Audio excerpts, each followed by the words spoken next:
जम्मू कश्मीर के अलग अलग हिस्सों में हुई बेमौसम बारिश के साथ आसमान से ऐसी आफत बरसी कि अचानक रफ्तार पर ब्रेक लग गई। रामबन की तस्वीरों को देखिए, किस तरह से एक रेस्टोरेंट बारिश के बाद बने मलबे में फंसा हुआ है, मानो यहां पर भारी तबाही हुई। मौसम के बदले इस मिजाज के बारे में यहां के लोगों ने शायद ही सोचा हो। इस इलाके में इन कारों को देखिए, मलबे में ये गाड़ियां ऐसे धंसी हैं कि फिलहाल इन्हें खुद से निकालने के बारे में सोचना भी मुमकिन नहीं। और तो और इन टैंकर्स को देखिए, पार्किंग में खड़े ये टैंकर किस तरह से बारिश के पानी में डूब गए हैं। ऐसा लग रहा है मानो इन बसों को किसी ने नदी में उतार दिया। नेशनल हाईवे है।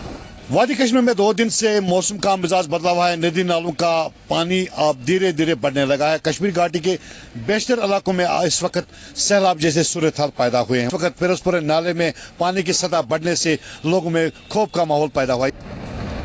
अब आप किश्तवाड़ के नागसेनी में हुए भूस्खलन की तस्वीरें देखिए। देखते ही देखते पूरी सड़क मलबे से भर गई। यहाँ से किसी का आना जाना बंद हो चुका है।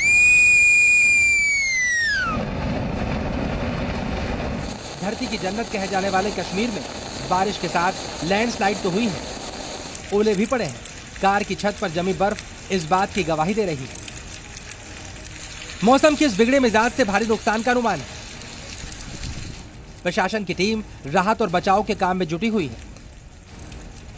बीती रात रामबन में भारी ओलों की बारिश, तेज हवाएं और कई स्थानों पर भूस्खलन हुआ था। इस आपदा की वजह से राष्ट्रीय राजमार्ग बंद हो गया है और 3 लोगों की मौत भी हुई है, जबकि कुछ परिवारों को संपत्ति का नुकसान हुआ है।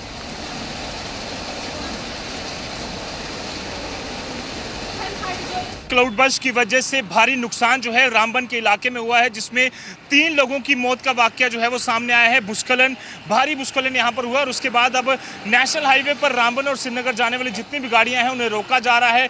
आप देख सकते हैं भारी जाम जो है वो यहाँ पर जम्मू श्रीनगर राष्ट्रीय राजमार्ग पर लगा हुआ है और ट्रैफिक विभाग के कर्मचारी लगातार, देखिए JK01 जिस तरह से श्रीनगर नंबर की गाड़ी है इसे वापस यहाँ जम्मू की तरफ रवाना किया जा रहा है, क्योंकि लगातार पूछताछ करने के बाद ही आगे की तरफ गाड़ियां जो है भेजी जा रही है। लंबा जाम जो है वो यहाँ पर लगा हुआ है, कतारें लगी हुई हैं। साफ तौर पर आपको बता दें कि 3 लोगों की जो जान है वो इस क्लाउड बर्स्ट में चली गई और करीबन 90 लोगों को फिलहाल के लिए रेस्क्यू किया गया है। NDRF SDRF की टीमें मौके पर पहुंची हैं।